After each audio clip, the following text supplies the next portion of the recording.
Salut YouTube et bienvenue du coup, donc on est sur Twitch en live et aujourd'hui on va parler du coup, vous avez pu voir peut-être le vlog sur la chaîne, donc qui s'est passé au moment où j'enregistre actuellement hier. Donc c'est un vlog qui parlait du coup du tournoi Parkage Premium qui a eu lieu, donc on était 16, et surtout de mon deck Rising Gridon, une idée qui ne vient pas de moi, une idée qui vient du coup de Jason Roberts, qui du coup d'ailleurs je crois ne vient même pas de lui. Je crois que c'est quelqu'un sur son Discord qui lui en a parlé. Donc le combo je sais pas vraiment qui l'a créé, mais du coup donc c'est Rising Gridon. Quel est donc ce deck? Donc avant de parler vraiment du deck, on va revenir un petit peu sur le tournoi. Donc hier j'ai fait 1-3. 1-3 qui du coup est un mauvais score, on va pas se le cacher. Je m'attendais à ça. Je savais que le deck était avait besoin d'être un peu raffiné, et du coup comme je l'avais dit, je sais pas si je l'ai bien spécifié, mais je l'avais vraiment pas testé. Donc j'ai fait une version très théorique, c'est que du Theorycraft, et du coup ça a servi à tester hier pendant le tournoi. Donc je suis pas mécontent de ce que j'ai fait hier, au contraire je pense que j'ai pu apprendre des choses, et en repensant aux parties il y a beaucoup de choses que j'aurais pu améliorer. Donc ça fait plaisir en même temps de tester quelque chose de nouveau, et de sentir qu'il y a des choses à faire dessus finalement. Donc je suis très satisfait du tournoi d'hier. En plus l'ambiance était super, je pense que ça s'est ressenti, j'espère que ça s'est ressenti dans le vlog, mais vraiment c'était parfait en fait. Enfin, la commune Vanguard, s'il y a un gros point positif, c'est que c'est une commune en or en fait. Et ça fait vraiment plaisir. Donc hier c'était un tournoi très fun. Au niveau des match-ups du coup au début j'ai joué contre le Grand Blue. Donc c'était en 4 rondes. Donc j'ai perdu 3 rondes, j'en ai gagné une. La première contre le Grand Blue que je perds. Alors pour le coup c'était une manche qui était très serrée. Ce qui s'est passé c'est qu'il a joué premier, il a pris son protect, il m'a rush. Mais le rush ne m'affectait pas tant que ça, parce que moi ce que je voulais c'était des counter blasts. On va voir un petit peu après quand je vais parler du deck. Avant de faire le deck profile, de toute façon on aura le combo. Parce que pour moi le combo c'est une partie importante de ce deck. C'est d'abord présenter le combo pour comprendre un petit peu après pourquoi j'ai buildé de telle façon. Ça me semble plutôt logique pour un deck comme celui-ci, un peu comme je fais des fois à Yugi, où je présente d'abord un combo pour expliquer un peu comment je build autour. Là c'est exactement pareil. Donc je montrerai un petit peu les pièces clés, comment ça fonctionne ensemble, et du coup quelle est l'idée de ce deck. Puisque évidemment je ne l'ai pas montré dans le vlog, j'en ai parlé, mais j'ai pas expliqué un peu comment ça fonctionnait. Je perds contre Grand Blue, je joue deuxième. Donc comme je disais, il me rush, il me donne des counter blasts, et counter blasts, ça m'arrange. Plus j'ai de CB, plus j'ai potentiellement de multi-attaques qui vont pouvoir se débloquer, et d'effets, parce que bon, c'est un deck qui a besoin de ses CB, qui va pouvoir counter charge, mais qui a besoin de CB pour démarrer quand même. Alors il peut jouer sans CB, mais du coup moins il y a de CB et moins il y a de combo. Malgré tout, même sans CB, on pourra voir qu'on a quand même moyen d'avoir Avant-Garde qui tape 2 fois, avec Force 1 plus Force 2, parce qu'on a Rising, et ça c'est quand même pratique. Donc même si on se fait deny, on peut quand même jouer, mais c'est un deck qui a besoin de pièces de combo, et qui va pouvoir les tutos des fois avec des counter blast. Bon, on verra ça un petit peu après. Donc la game se passe plutôt bien. Comme je l'ai dit, j'ai pas stridé toute la game, puisque du coup, le deck n'a pas vraiment de stride à proprement parler. Donc j'ai juste fait plusieurs tours de Rising, mais j'ai réussi à bien passer malgré ses protects. Parce que comme j'avais beaucoup de CB sur mon premier tour de grade 3, il m'a rush comme je l'ai dit. J'étais à 4 dommages, j'ai quasiment tous nos gardes. Parce que moi je voulais ces counter blasts, j'avais mon combo en main. Donc j'ai enchaîné, j'ai fait 3 attaques de Vanguard. Et salut Kazaru. Et du coup, j'ai réussi à le mettre à 5 dommages malgré son protect, malgré qu'il avait un crit de sentinelle. C'était quand même pas trop mal comme premier tour. D'ailleurs, il me fait un tour de Obadiah qui setup. Il m'attaque, il me met pas trop dans le mal, mais il commence à bien setup quand même. Il récupère encore un protect. Il récupère une fois de plus son crit, puisque il a moyen de récupérer Grid Shade. Donc il essaie de récupérer, de préparer un peu son tour défensivement parlant. Et moi j'ai pas de follow-up en fait. Dans ce moment-là, le problème c'est que je mange mon Gridon avec l'effet Rising, je mange en fait mon board. Et du coup j'ai pas le follow-up en main. J'ai checké beaucoup de triggers, ce qui était pratique. En contrepartie derrière, j'ai pas forcément de quoi relancer. Donc je suis obligé de rider de l'Emperor et de taper un peu comme je peux. Parce que rider de l'Emperor ça permet au moins de faire 5 attaques. J'ai misé sur ça. Il tient malgré tout. Il me fait son tour. Je sais plus quel stride il me fait d'ailleurs. Il me fait pas de bounty. Il me fait pas de bounty. Mais il a pas assez de CB pour vraiment extend suffisamment. Et au final, ce qui se passe, c'est que je calcule un petit peu par rapport à son board. Je fais un 2 passes sur, pas le bad bounty, mais le restand de son Vanguard. Donc il a re-rided Night Rose. Je fais un 2 passes. À côté, sa colonne, elle a trop de puissance. Donc je suis obligé de. J'ai une perfect garde en main. Je suis obligé de garder la perfect garde pour sa colonne. De mettre mon 2 passes sur son Vanguard. Et de garder juste une carte dans ma main de quoi stride. Pour espérer du coup au temps suivant, juste peu importe ce que j'ai, je pioche, je stride, je fais Verminous. J'ai un marqueur force 1 à côté, j'ai force 1, force 2 sur le Vanguard, force 1 sur le rire, puisque il a eu de l'Empereur. Donc des je peux faire Verminous et j'ai assez soul pour faire 3 attaques de rire, plus du coup mon Vanguard qui tape encore une fois, donc j'ai 4 attaques débloquées, et il avait pas forcément de quoi tenir, enfin on en a parlé après la game, il avait pas de quoi tenir, au cas où, mais bon, je perds du coup sur le 2 passes. La deuxième manche était beaucoup plus rapide puisque techniquement je fais ma redraw, je remets 5 je crois, puisque j'ai rien. Donc je crois que j'ai quasiment que des triggers. Je remets 5, je pioche, j'ai 5 grade 3. Bon, il y a un heal gardien, et après c'est que des grade 3, des pièces de combo, parce qu'on va voir que le deck joue quand même 11 ou 12 grade 3, ce qui est beaucoup. Mais c'est pas pour autant qu'on en pioche 5 normalement. Donc j'en pioche 5, je pioche ma 6ème carte, un grade 3, je G-assist, je cherche pour mon grade 1, j'en trouve pas. La game, bon derrière du coup je sais BD9, hein, je tape le rire, je fais fin de tour. Ah non, je tape avec Mega Trainer pour 6000 sur son 8, il fait un pass, je check, rien, donc il reste à 0, il ride, il colle un truc, il tape. Moi derrière je pioche, je suis plus sûr qu'il colle un rire en fait, du coup je pioche, toujours pas de grade 1, je G-assist, je trouve mon grade 1 finalement, donc il est au grade 2, je vais pouvoir rider mon grade 1. Mais du coup, au tour de suivant, il ride son grade 3, c'est Fenrir, il a pas forcément besoin de Counter Blast, il fait Iwan Nagaime, Fenrir. Après, son deck du coup était bien pensé pour ça, parce que même sans Counter Blast, il avait moyen de faire des bonnes colonnes. Iwan Nagaime a vraiment. Elle m'a cassé, elle m'a vraiment mis très mal. Et du coup, il peut les tuto avec son Fenrir. Donc bien joué à Romain. Malgré tout, il a très bien joué. Mais c'est vrai que j'ai pas eu le temps de beaucoup jouer, sinon je finis par rider grade 2. Mais quand je ride mon grade 2, dans tous les cas, je suis déjà à 5 dommages. Je sais que le tour d'après, je suis quasiment mort. Je check rien. Pas un heal, un petit truc, donc je sais que c'est dead. Donc la manche 2 est terminée. Je suis en 0-2. Manche 3, je tombe du coup contre Emile qui joue Royal Paladin. Et du coup, Emile n'a pas un deck complet. Il a même pas de gift. Donc là, je me dis que c'est quand même une victoire qui devrait arriver. Et pourtant, c'était très laborieux. Une fois de plus, j'avais quasiment pas de pièces de combo en main en fait. Donc la manche 1, quand je jouais contre Grandloup, ça allait. La manche 2, j'ai complètement brick. Le deck s'est écrasé sur lui-même, mais juste à cause des grades 3 en fait. Même pas. C'est même pas que j'ai pu jouer sans combo, c'est que j'ai même pas pu jouer en fait. Donc bon, tant pis, ça arrive. Et la manche 3, du coup, ça a pris du temps. J'ai dû rider Gridon parce que mon seul grade 3 que j'avais, c'était Lucifer. Et donc je voulais pas rider Lucifer, donc je finis par juste rider Gridon. Taper, donc Gridon qui fait quand même check 2, check 2.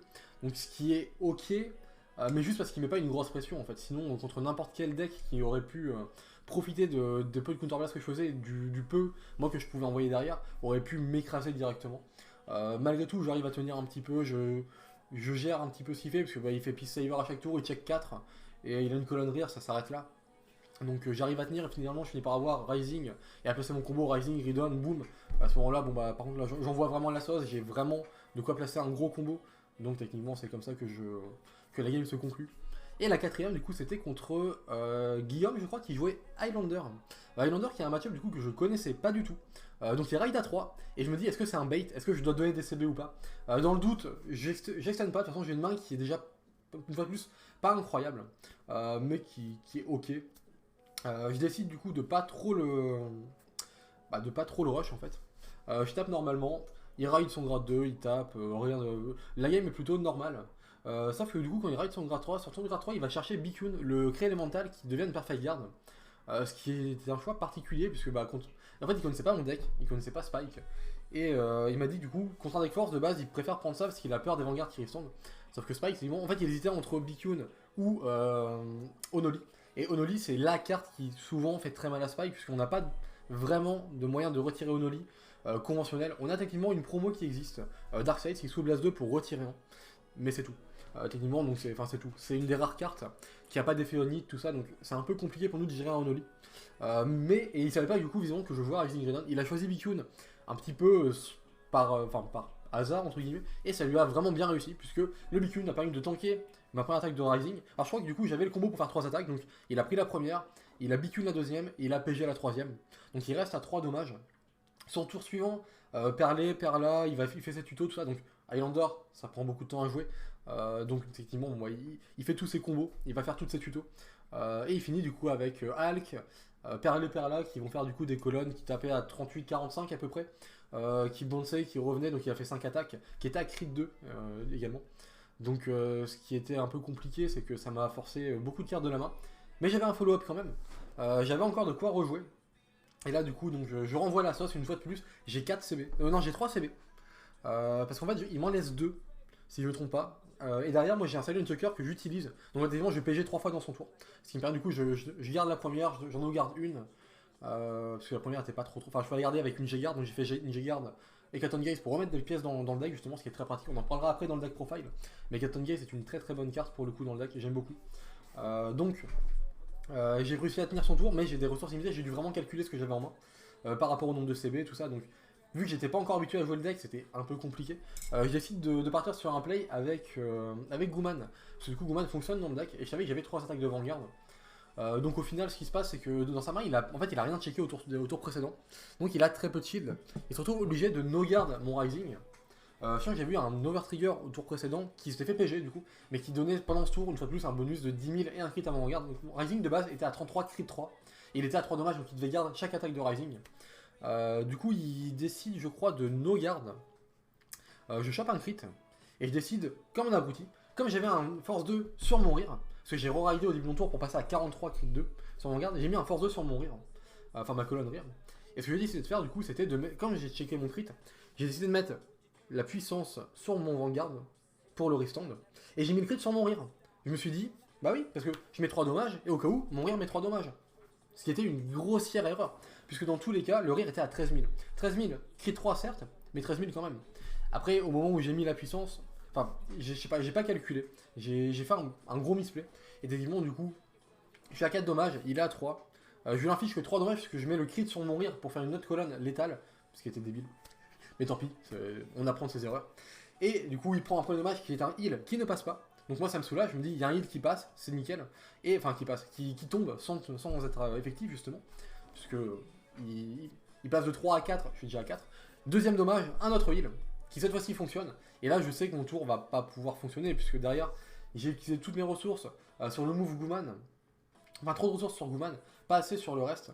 Et donc, techniquement, le problème qui vient se poser, c'est que il tient grâce au heal. Et derrière, un clone rire peut même pas taper. Et c'est vrai que je me rends compte que j'ai fait un gros misplay. Rising, il avait le plus 15 000 de Gridon. Enfin, il tapait vraiment très fort, Rising, pour le coup. Il y avait moyen de tuer grâce à ça. Et j'ai misplay. Donc, du coup, je finis en 1-3. Mais le deck était quand même très sympa et je me suis rendu compte qu'il y avait quand même beaucoup de petites interactions qui étaient possibles, auxquelles j'avais pas forcément pensé, donc le plaisir du premium une fois de plus. Et donc voilà pour le report, donc techniquement j'ai quand même beaucoup aimé jouer, dans tous les cas il n'y a pas de souci. C'était le mauvais score n'empêche pas que j'ai appris beaucoup de choses. Et c'est pour ça du coup je vais faire ce deck profile parce que je pense qu'il y a quand même des choses à en tirer. Et en plus c'est un deck qui est un peu original. Donc là on va passer à la partie deck profile. Et on va commencer par le combo du coup. Donc je règle juste la caméra 2 secondes, voilà. Et voilà. Ok, et bien on est donc parti, donc voilà. On va commencer par parler du combo principal du deck. Comment ce deck est censé fonctionner, puisqu'après tout, c'est un deck qui a un combo bien spécifique en tête. Et on va voir un petit peu quelles sont les cartes de ce combo. Donc ce combo, moi je le définis en, on va dire, 6 cartes. Donc on a Rising. Rising qui va pouvoir copier les effets de 2 grade 3 sur le terrain. Les deux cibles qu'on va sélectionner, ce vont être Gridon et Emperor. Pourquoi ces deux-là? Et en fait, ils vont fonctionner en paire, puisque Gridon va permettre de restand le Vanguard à partir du moment où, à la fin de la battle, on peut envoyer 4 cartes de notre terrain en soul stand et Soul Blast 2. Donc si vous jouez en standard, vous connaissez peut-être Gridon. Et on a également Dudley Emperor qui va permettre, du coup, quand le Vanguard attaque, enfin quand il attaque en tant que Vanguard, de Counter Blast 1 pour call un Dudley grade 2 ou plus depuis le deck. Et à partir de là, du coup, on va jouer un gros moteur Dudley dans le deck, puisque ça va permettre de remplir son terrain plusieurs fois et de permettre à Rising de taper, du coup, jusqu'à 3 fois dans le même tour. Donc pour ce combo, comment ça va se passer? Donc là ce sont les cartes principales. Donc admettons qu'on ride, très simple, 0, 1, 2, voilà, donc ça c'est la classique. On garde juste nos cartes dans la soul, on fait rien de particulier, et on a pris au moins 2 dommages. C'est à peu près la base du deck. Après il y a d'autres façons de jouer, mais c'est le classique qu'on va montrer là.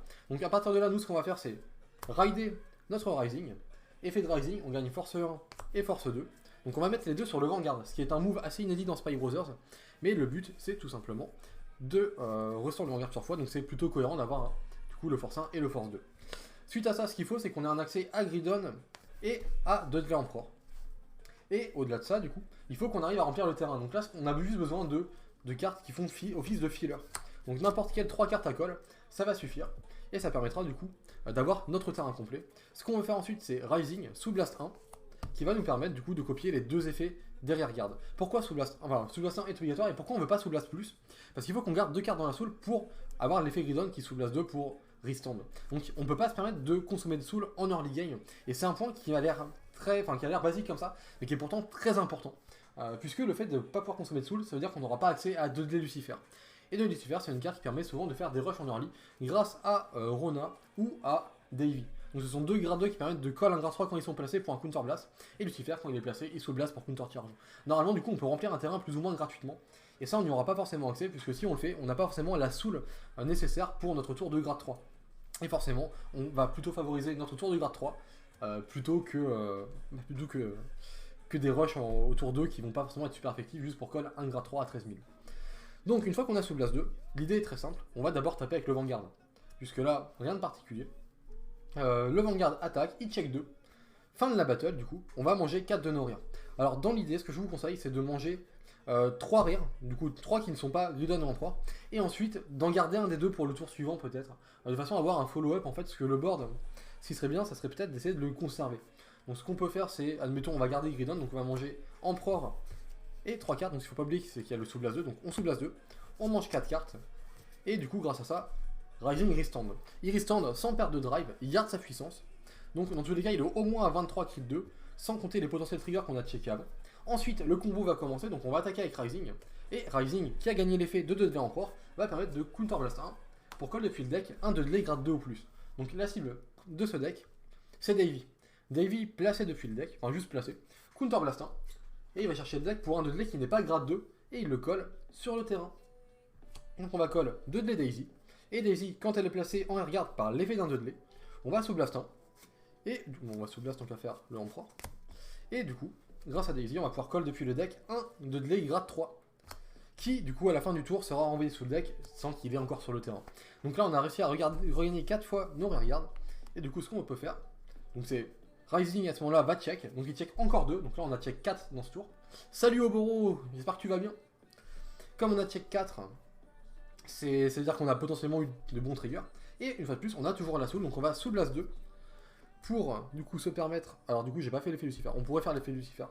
Attends, je vais vous montrer l'effet Lucifer tant qu'à faire. Donc j'ai oublié un truc, c'est quand Daisy place du coup sur le terrain notre Lucifer, ce qu'on peut faire, techniquement, c'est Soul Blast 1, de façon à counter charge. Comme ça on regagne un CB, c'est offert, et du coup on a toujours assez de soul à la fin de la battle de Rising pour Soul Blast 2, avaler nos 4 rearguards, restand une fois de plus le Rising, donc qui va une fois de plus avoir double check, et ce qui peut être intéressant à ce moment là c'est on attaque, on a toujours l'effet d'empereur, donc on va toujours Counter Blast 1 et call un Dudley depuis le deck et grade 2 ou plus. Et donc là ce que je vous conseille peut-être c'est de call un Empereur. Alors il y a deux possibilités, vous collez soit Empereur soit Lucifer, puisque Lucifer vous débloque un Counter Blast pour le tour suivant, et Empereur c'est juste une de vos deux cibles. Si au prochain tour vous voulez refaire un tour de Rising, c'est bien d'avoir déjà une des deux cibles présentes sur le terrain. Donc ça c'est à vous de voir, ça va dépendre de la situation. Là mettons pour le combo on va call Lucifer, et du coup effet de Lucifer une fois de plus, on va Soul Blast. Alors l'idée c'est de Soul Blast des bonnes pièces de combo pour les renvoyer dans le deck après avec Hecaton Gaze au cas où. Donc Soul Blast, Counter Charge, et donc là Rising va recheck une fois de plus 2. Et ce qu'il faut savoir avec Rising également, il y a un petit bonus avec l'effet d'empereur, c'est que quand il colle une carte par son effet, il va gagner plus 10 000. Donc là dans cette situation là, Rising a gagné 10 000 une première fois à l'attaque précédente, et il gagne encore une fois de plus 10 000 lors de cette attaque. Donc techniquement il a gagné 20 000 par les deux écoles de Empereur, plus le marqueur force, donc il est déjà au moins à 43 000 sur la troisième attaque. Il check toujours 2, donc il aura check 6, il y a des chances du coup de choper des triggers, et on va voir que le deck joue quand même un certain nombre de critical. Donc voilà plus ou moins le combo du deck, et après à la fin on peut toujours taper avec le dernier rearguard, donc on a 3 attaques de Vanguard, une attaque de rear, donc on a 4 attaques, mais on a 6 checks, et techniquement les attaques sont quand même assez conséquentes, puisque bah, techniquement c'est quand même une attaque qui est à crit 2 de base, et ce qui est fort avec ce combo c'est qu'il n'y a pas besoin que l'adversaire soit forcément au grade 3. Donc une fois de plus, ça c'est vraiment très balèze. Donc voilà un peu le concept, le combo du deck. Après on peut imaginer avoir plus de CB et faire plus de call, hein, c'est une possibilité. Mais dans tous les cas on ne pourra pas passer plus que 3 attaques de Vanguard actuellement. Les CB supplémentaires vont peut-être débloquer plus de cartes sur le terrain. On peut se dire qu'à la place d'avoir call un Lucifer, j'aurais peut-être avec un CB de plus call un Davy, qui du coup va lui-même recall une Daisy, qui va recall encore peut-être un Lucifer, pour avoir plus de colonneries avec lesquelles attaquer. Mais ce qu'il faut se dire aussi, c'est qu'il faut faire attention, parce que si on utilise trop nos rearguards, après on va potentiellement les perdre, et ce qu'on veut c'est toujours avoir dans le deck un Davy, une Daisy, et si possible un Lucifer. C'est les 3 cartes qu'on va essayer de garder dans le deck, parce que c'est des cibles qu'on va souvent call avec l'effet Emperor. Donc voilà, ça c'est un petit peu la base, c'est le combo qu'on a, et c'est ce qui explique un petit peu du coup comment ce deck est buildé. Alors je vais peut-être pas aller tout de suite dans les slots un petit peu tech, on en parlera un petit peu plus tard je pense. Mais il y a des petits moves à faire si on veut rendre le Vanguard encore plus impressionnant, encore plus puissant, auquel j'avais pas encore pensé hier, et auquel j'ai pensé un petit peu plus tard dans la soirée du coup. Donc il y a peut-être moyen encore de rendre le Rising plus impressionnant que ça, mais ça demande aussi un peu plus de CB peut-être, un peu plus de setup. Donc je vais maintenant faire un petit peu le deck profile, expliquer un petit peu les ratios.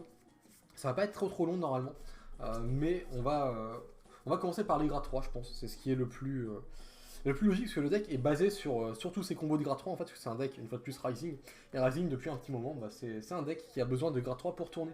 Ce qui du coup implique qu'on aura beaucoup moins de shield, mais en contrepartie, on aura une offensive qui peut être très puissante. Donc je vais mettre de côté tout ce que j'utilisais pas, et maintenant on va présenter un petit peu. Donc dans les grades 3, bah, c'est très simple, il y a 4 Rising. Rising pour moi c'est cohérent, puisque c'est effectivement la cible de ride.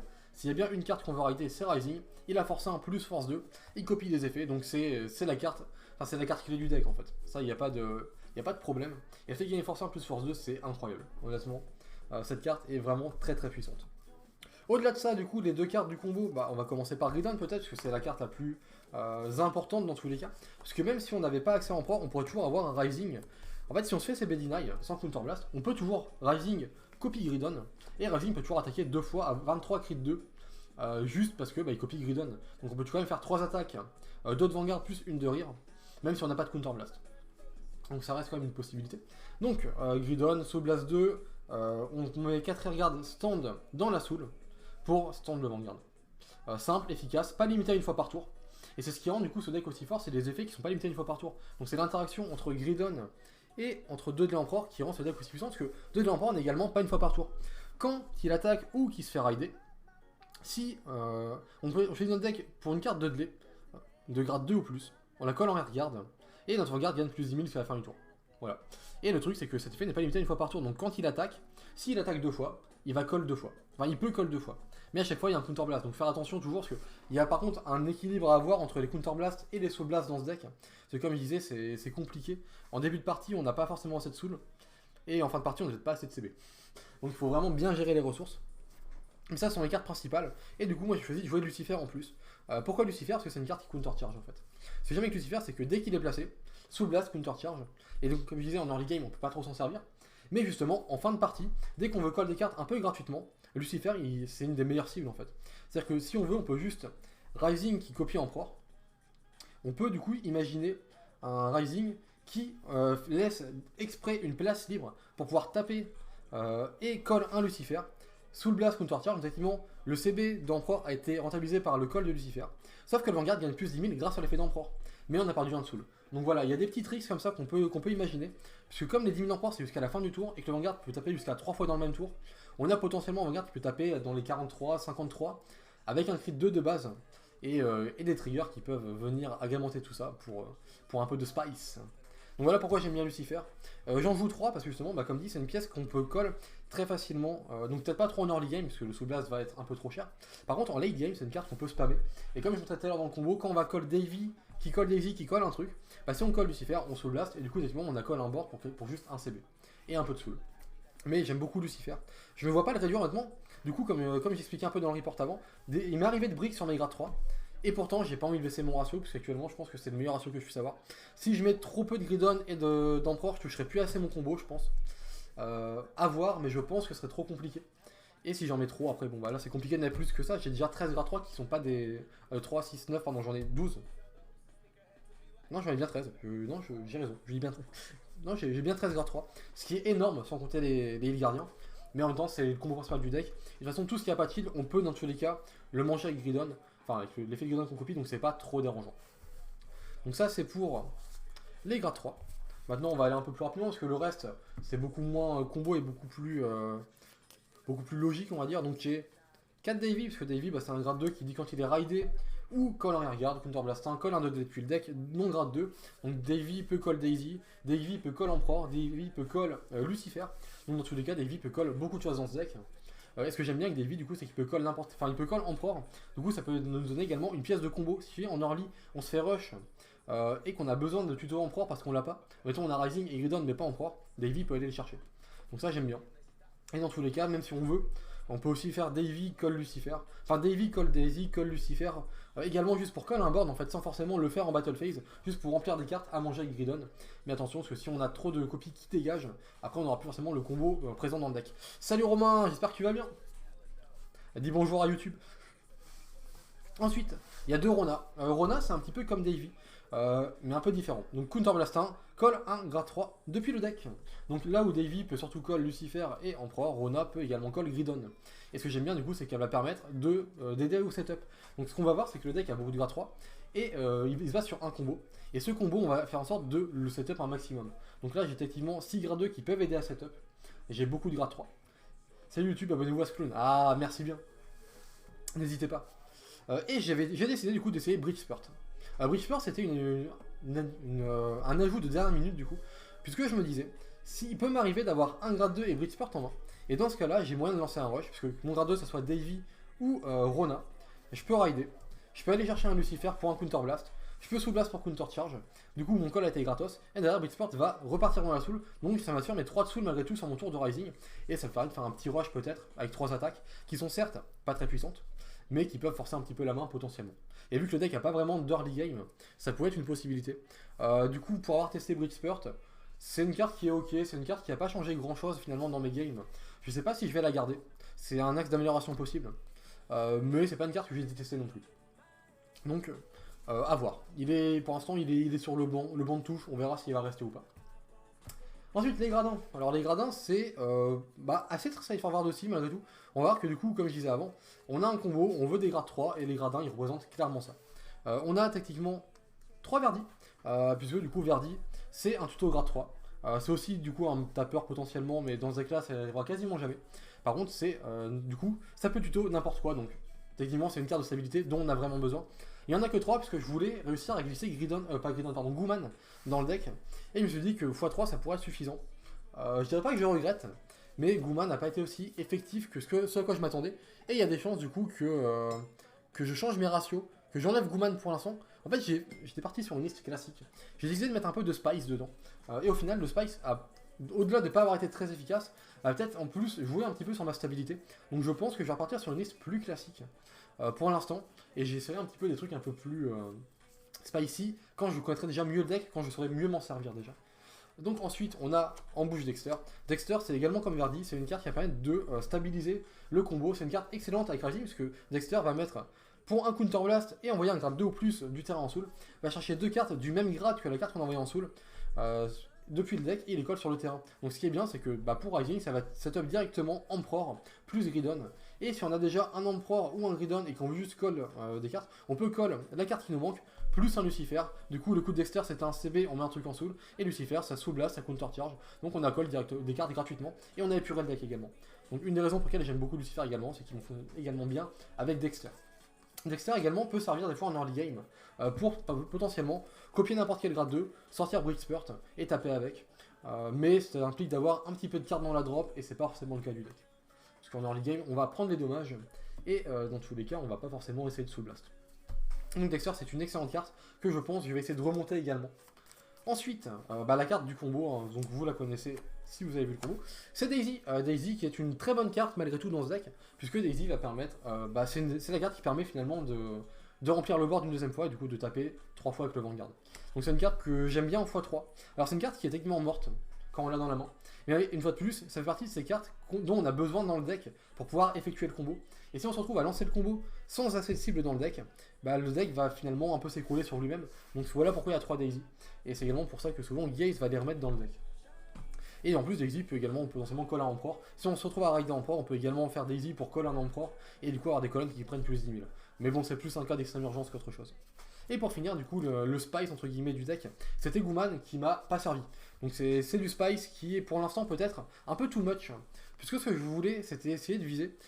Si je joue en fait, le deck était pour moi mieux en jouant deuxième, à partir du moment où l'adversaire a déjà raidé grade 3, parce qu'il a peut-être un Protect, dans le meilleur des cas, il m'a peut-être envoyé la sauce.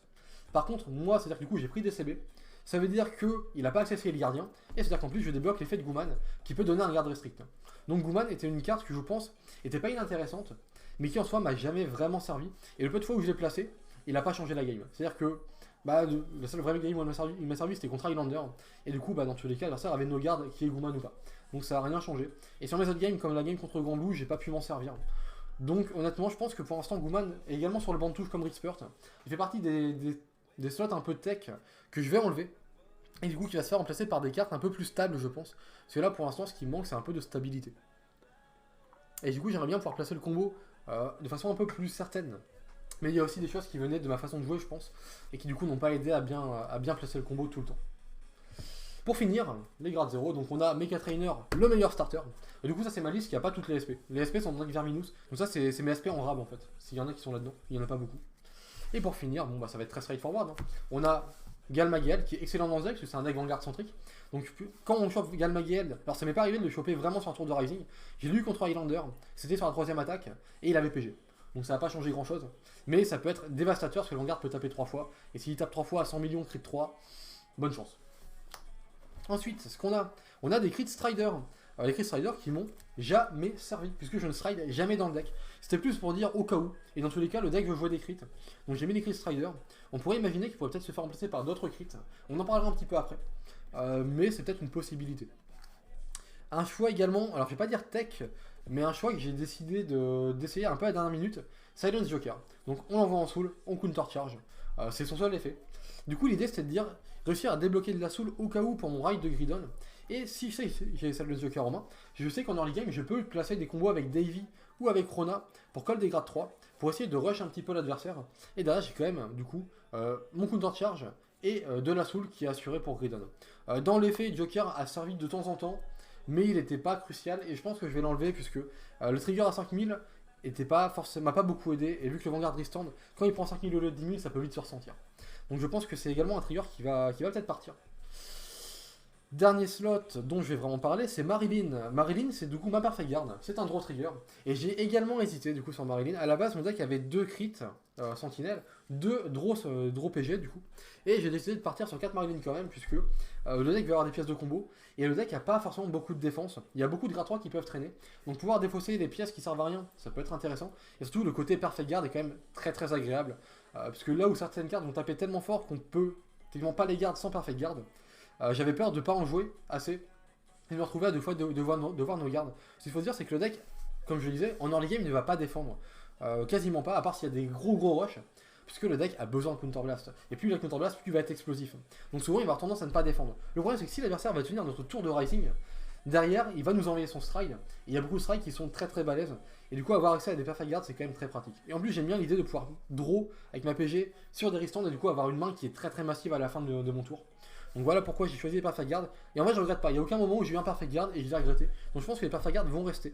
Mais il y aurait une possibilité peut-être de partir sur 11 crits également, parce que le deck est très violent. Le deck va tout mettre sur le Vanguard. Et peut-être que jouer 11 crits avec un deck aussi violent, ça pourrait marcher, ce serait très high roll, mais ça pourrait fonctionner. Un peu comme un deck no lifing actuellement. Moi je le vois un peu comme ça, c'est un deck qui va avoir besoin de CB, besoin de setup, et après qui va envoyer la sauce sur un gros tour de grade 3. Donc je trouve que les decks sont assez similaires dans cette situation-là.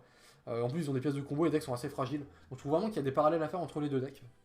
Et pour finir, du coup, le choix facile, le Heal Gardien, Cameron. À aucun moment j'enlève Cameron pour mettre un grade 0. Dans ce deck, il n'y a aucun intérêt. Déjà de base, c'est pas quelque chose qu'on ferait dans beaucoup de decks, mais dans ce deck-là, il n'y a pas d'intérêt. Et une chose intéressante avec Cameron, c'est que du coup, c'est un grade 3. Donc si à un moment on a besoin de pièces de combo avec Dexter, on peut utiliser Dexter pour envoyer Cameron dans le deck. Enfin, depuis le terrain dans la soul, et chercher depuis le deck nos 2 pièces de combo avec Dexter. Donc Emperor plus Gridon. Donc c'est également une possibilité plutôt cool. Donc à voir, tellement, du coup je joue pas 13 grade 3, j'en joue 17, mais il y a les gardiens, donc je les compte pas vraiment comme des grade 3. Mais voilà, donc voilà à quoi ressemble le deck. Donc en soi j'en étais quand même, enfin je suis quand même plutôt satisfait, j'aime bien le deck. Je pense aussi qu'une partie de mes défaites viennent peut-être plus de ma façon de jouer, vraiment que du deck en soi. Mais il y a aussi des moments où le deck c'est quand même un brick sur lui-même. Mais comme je le disais, c'est un peu comme No Lifing. Et le problème de No Lifing, c'est que c'est un deck qui est des fois très fragile et qui va pas vraiment laisser la possibilité à son joueur de vraiment jouer en fait. C'est-à-dire que des fois le deck va juste s'écrouler sur lui-même. Des fois en contrepartie, c'est l'adversaire qui pourra pas jouer parce qu'il va juste donner toutes les pièces de combo et l'adversaire va juste se faire tuer. Donc voilà un petit peu pour moi à quoi ressemble ce deck. Et je l'aime beaucoup, ce qui est quand même intéressant, c'est que je pensais pas qu'on aurait un jour un deck Vanguard centrique. J'adore Rising, et avoir l'idée de jouer un Rising qui va attaquer 3 fois l'adversaire avec Force 1 et Force 2, moi je trouve ça super cool. Donc voilà un petit peu mon avis sur le deck. Donc je pense que c'est déjà bien développé. Maintenant on va passer sur la dernière partie. Comment essayer d'améliorer tout ça. Parce que je l'ai dit, il y a des tech slots, il y a des choses que j'ai aimées, des choses que j'ai moins aimées. Donc dans ces slots, quelles sont les cartes que je vais essayer peut-être de réintégrer dans le deck? Je vais commencer peut-être par le plus simple. Alors, on va parler vite fait de la Reynaldo qui est du plus 2 sur ton T3 et pas intéressant. Il pourrait, c'est vrai, poser un board, à voir si j'ai assez de CB. Mais c'est une possibilité. Maintenant que tu le dis, ça pourrait être une chose à mettre. Merci Arnaud. Puisque techniquement, comme je disais, mes slots G2 sont assez flexibles. En dehors de Davy, qui lui est vraiment une carte qui bougera jamais. Ça, ce sont des slots qui peuvent bouger. Et c'est vrai que Ronaldo pourrait potentiellement peut-être même remplacer carrément 4 Blitzpurt. Et du coup, il peut même faire il peut même peut-être servir sur le ride. Ce qui est bien avec Ronaldo, c'est qu'il fait de la soul également. Donc la soul qu'il va donner peut être utilisée derrière pour peut-être un Lucifer par exemple. Donc c'est vrai que Ronaldo, c'est une carte à laquelle j'avais pas forcément pensé. Et voilà, voilà pourquoi je suis content de faire ça en live. Du coup, il y a des suggestions qui arrivent auxquelles j'aurais pas forcément pensé par moi-même. C'est vrai que Ronaldo pourrait peut-être être intéressant pour coller un board sous Gridon. Parce que comme je le disais tout à l'heure, il y a 2 cartes clés et le reste c'est n'importe quoi. Et du coup, peut-être même juste remplir un petit peu la soul. Donc ouais, non, honnêtement, Ronaldo pourrait être intéressant, en effet. Merci Arnaud. Je vais vite fait parler de la G-Zone, mais techniquement, comme j'ai dit dans le log, elle a jamais servi. Donc je l'ai buildé vraiment presque à l'arrache du coup. J'ai mis un Dust, j'ai mis un Formido, je me disais pourquoi pas. Si j'ai pas le combo, je peux toujours Ride, Ultimate Stride, wipe le board adverse, peut-être Stampo un petit peu en fait, mais honnêtement ça a jamais vraiment été le plan. C'était plus un au cas où et surtout j'ai de la place.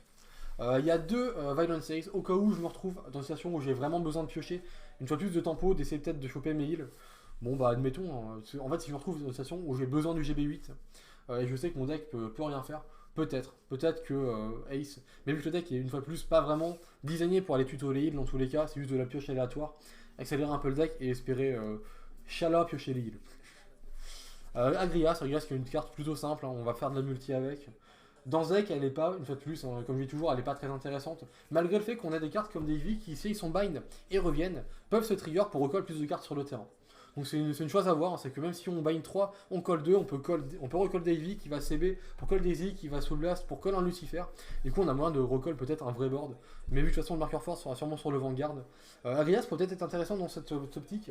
On en parlera un petit peu après avec un autre gradin 2V que je ne joue pas et qui pourrait peut-être intervenir plus tard. Ensuite, bon, il y a Elardate, c'est au cas où, mais dans tous les cas, la seule vraie façon de le placer, c'est d'avoir 4 heals dans la main, de faire le tour de Rising, et du coup, derrière, de dire, bon, bah, j'ai fait mon tour de Rising, j'ai de la main, je fais heal, je fais G-Guard, plus triple G-Guard pour avoir mon GB8. C'est pas le plan du deck, mais c'est toujours un au cas où, on sait jamais. Verminous qui est une carte qui, dans ce deck, aurait pu me servir à certains moments, mais c'est un timing très spécifique, parce qu'il faut avoir des marqueurs force sur un cercle rire. Et du coup, ça implique souvent de devoir re-rider une nouvelle fois, puisque les premiers marqueurs force, on mettra toujours sur Rising. Même dans la main la plus bricky possible, je pense que je partirai jamais du fait que j'ai joué sur Ronaldo, sur Verminous, parce que le deck n'est pas du tout basé sur Verminous. Mais une fois de plus, comme je disais avant, il pourrait également être peut-être utile, tout comme avec Agrias, si on mettait Dudley Williams dans le deck, mais on en parlera un petit peu après de ça. Et du coup, dans les G-Guards, c'est très simple, on a 3 Linus, au cas où. C'est le peut-être le GB8, mais j'y croyais pas trop. Un Juggernaut qui est plus au cas où, une fois de plus que bah, c'est pas une très bonne G-Guard. En fait, la seule vraie G-Guard sur laquelle je compte, c'est Yace. Et pourquoi Yace? Donc Yace, c'est une G-Guard qui va permettre de choisir jusqu'à 3 cartes depuis la drop ou la soul, de les renvoyer avec des grades différents. On les renvoie sous le deck, et si on en a envoyé 3, on va pouvoir du coup gagner plus 10 000. Donc c'est un shield à 25, ce qui est cool. Et pourquoi du coup Yace? Parce que le combo, dans le deck, il se joue avec Davy, il se joue avec Daisy, et il se joue souvent, on va dire, avec Lucifer. Au cas où, il y a aussi des cartes importantes qui sont Gridon et Emperor. Et donc toutes ces cartes-là, souvent les gradins et grade 2, on sait ce qu'on va renvoyer avec Yace, ce sont ces deux-là. Et après on a le choix selon ce dont on a besoin dans le deck, ou pour tuto au tour suivant, dans tous les cas. Donc on a des cibles cool pour Yace. Ce que comme dit, le problème c'est que les rires, on va les manger. Et du coup, comme on les mange, après, on va les cycler, les envoyer depuis le terrain dans la soul, les soul blast depuis la soul pour les envoyer en drop. Et donc Yace peut les envoyer depuis la drop dans le deck. Donc on a une espèce de cycle qui va se faire. Et surtout, on en a besoin parce que sinon le deck aurait peut-être deux restants de max. Et après, en fait, il s'effondrerait sur lui-même si on n'avait pas moyen de remettre des cartes dans le deck. Et ça, on en parlera un petit peu après dans les axes d'amélioration. Il y a peut-être des cartes à essayer qui peuvent remettre également des cartes dans le deck. Parce que ça a été des fois un petit souci de ne plus avoir les bonnes cibles. Ensuite, j'ai un Raktom au cas où. Et il y a un Dismel qui m'a pas servi. Mais maintenant que je comprends plus comment utiliser le deck, il y a peut-être moyen que Dismel soit une carte clé.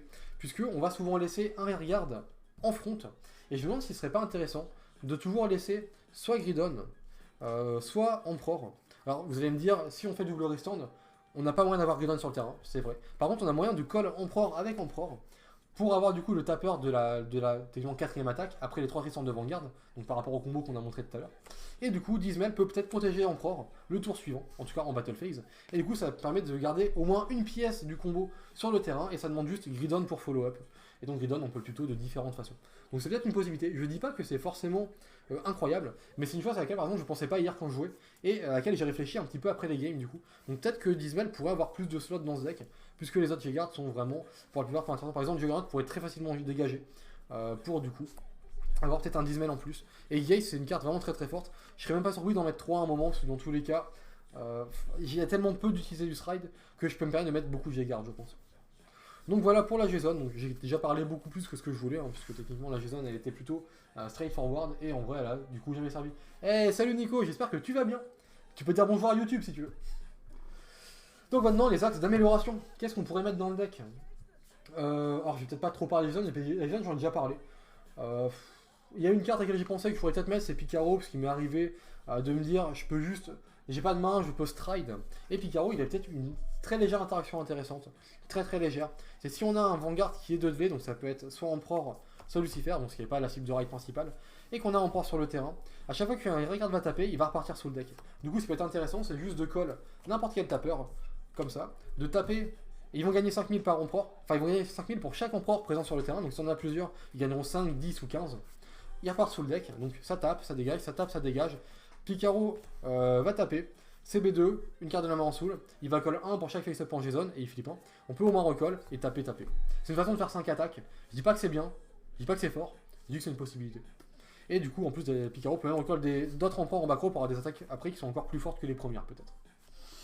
Voilà, c'est une possibilité, donc peut-être que je pourrais mettre Picaro, après bon, j'ai pas eu l'impression qu'il me manquait spécialement, mais vu comment ma Jason est actuellement très libre, j'ai peut-être moyen de trouver un slot pour Picaro également, en plus des J-Guard dont je parlais tout à l'heure finalement. Dans les grades 2 du coup, alors, je pensais à remettre plus de Rona, ou potentiellement des Braki. Alors pourquoi Braki? Parce que techniquement le deck a pas d'early, et ça peut permettre de faire des colonnes, donc Braki c'est 20 000 en early, sur un tour 2, et c'est une carte qui est plutôt sympa pour ça. Au-delà de ça, il peut s'envoyer en soul.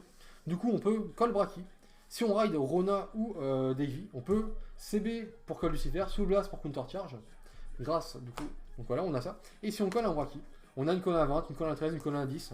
Et ce qui est cool avec le Braki, c'est que tant qu'il reste sur le terrain, ce qui n'est pas toujours assuré, et voilà pourquoi j'ai un petit doute quand même, il peut repartir en soul, et du coup il nous assure d'avoir quand même assez de soul pour placer Gridon au tour suivant. Parce que je rappelle que quand on bouffe de la soul pour Lucifer, et qu'on n'a pas de moyen de soul charge, on n'a pas les 3 de soul qui sont demandés pour faire le soul blast 1 de Rising et le soul blast 2 de Gridon. Il faut faire très attention à ça. Donc Braki c'est une carte qui peut potentiellement faire un peu d'early et faire un peu de soul, mais c'est forcément la meilleure possibilité. Moi je pense clairement à ce que disait Arnaud tout à l'heure, et c'est vrai que Ronaldo dans ce deck est peut-être très intéressant. Ça peut être une cible de raid sympa. En plus on a tellement de grade 3 qu'on a moyen de call des cartes qui vont rush facilement, qui sont également des pièces de combo pour le tour suivant.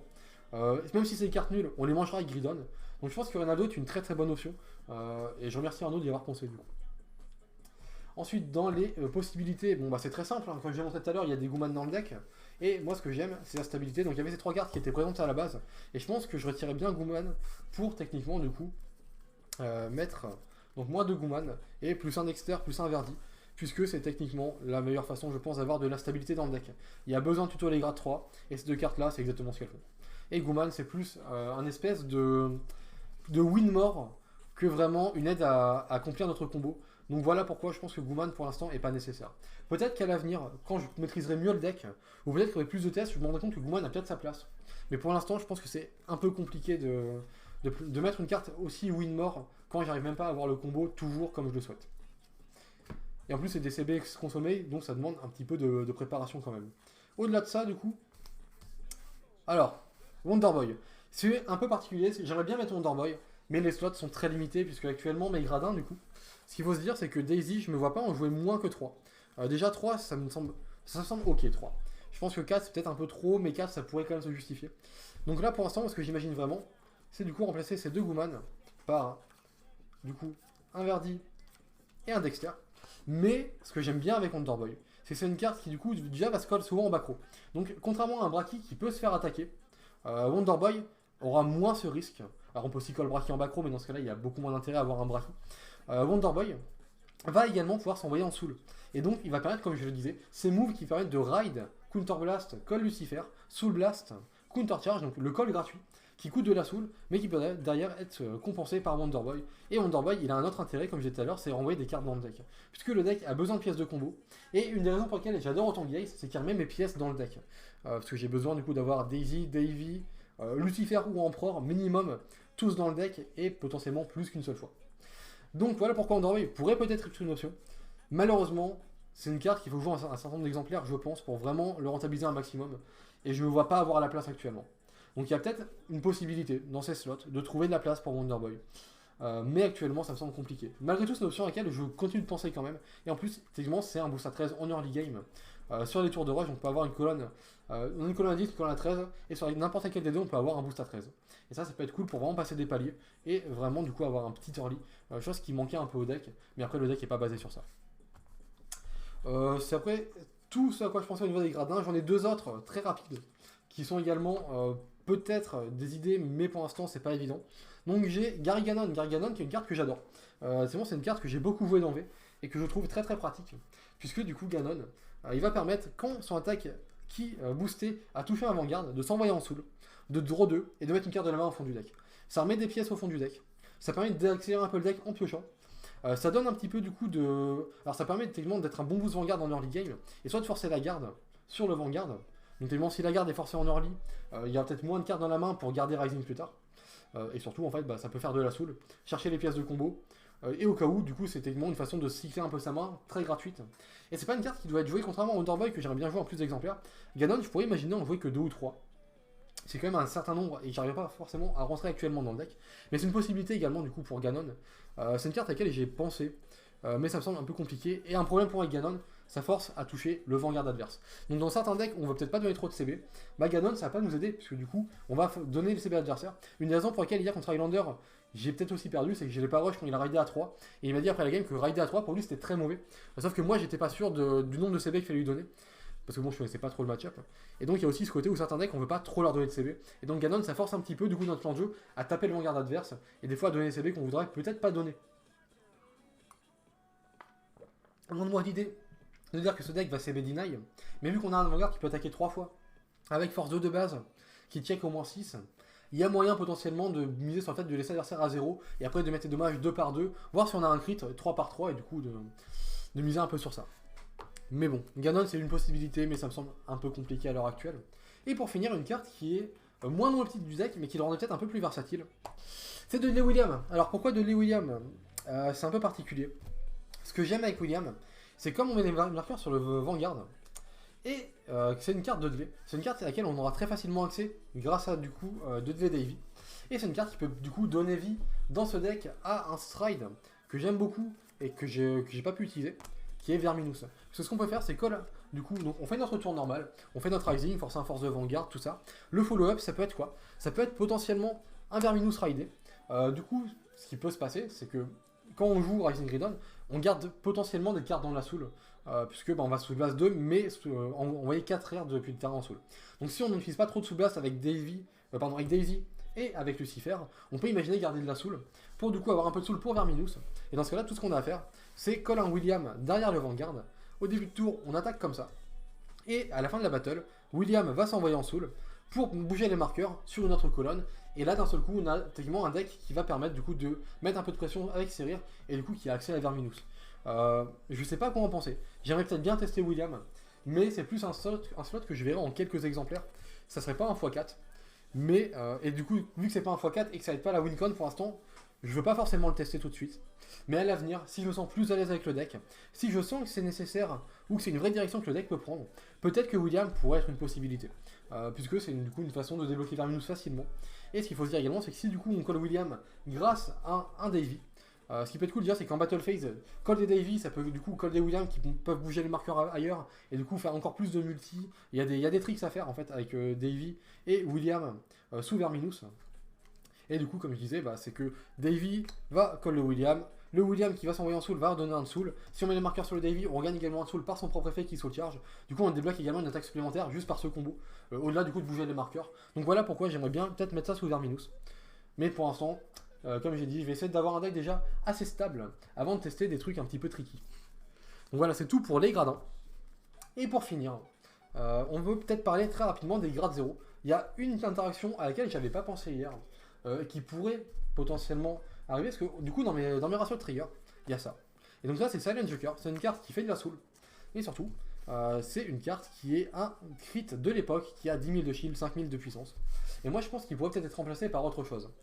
Il y a deux possibilités, donc la première, qui est peut-être la plus évidente, c'est Machinery Slowback finalement, parce que Machinery Slotback, pardon, qui du coup, c'est un crit qui va également en soul, qui a lui 10 000 de puissance, 15 000 de shield, donc c'est vraiment un crit amélioré. Et comme je le disais, effectivement, Joker m'a pas servi tant que ça, parce que j'ai pas forcément eu trop de soucis de CB. Par contre, il y a une possibilité autre, et surtout il y a un combo. Donc le combo avec Slotback pourrait être le suivant. Si on veut vraiment du coup, donc là je vais devoir setup très légèrement. Si on veut espérer peut-être mettre encore plus de puissance qu'avant sur le Vanguard, admettons on a assez de Counterblast, donc là je sais pas combien j'ai besoin, donc je vais juste placer de CB un petit peu aléatoirement. Voilà, on a des CB. Et peut-être que le but, c'est du coup, avec notre Rising qui a force 1 et force 2, on sait que l'adversaire a peut-être pas de PJ, on veut juste vraiment forcer vraiment sur la main adverse un maximum. Il y a une possibilité de combo. Du coup, à partir du moment où on a... Alors attendez, ça prend 2 secondes à setup. Rising, Gridon et n'importe quel 3 rire.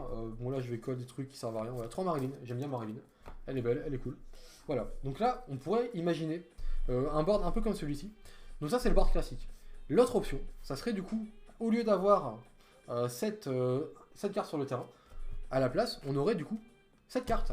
Et l'intérêt, à partir du moment où on est en GB1, ça serait d'attaquer d'abord avec Rising, de faire l'effet de Slotback, donc quand le Vanguard attaque, on l'envoie en soul, et du coup on va débloquer 10 000 sur le Vanguard jusqu'à la fin de la battle. Alors c'est jusqu'à la fin de la battle seulement, mais c'est un plus 10 000 qui est offert sur la première attaque, qui est évidemment la moins faible, enfin pardon, la plus faible, parce que c'est celle qui n'aura pas encore pris de trigger. Donc on a un 10k qui va venir s'ajouter, et suite à ça, on peut utiliser l'effet de Rising qui a copié en port pour Counterblast, call depuis le deck ce que l'on veut. Donc le mieux c'est peut-être de call un Lucifer, parce que du coup, Lucifer va permettre de soul blast le Slotback qu'on a envoyé, ou n'importe quel autre fait. Et en contrepartie, Counter Charge. Et là vous vous dites, mais ça sert à rien.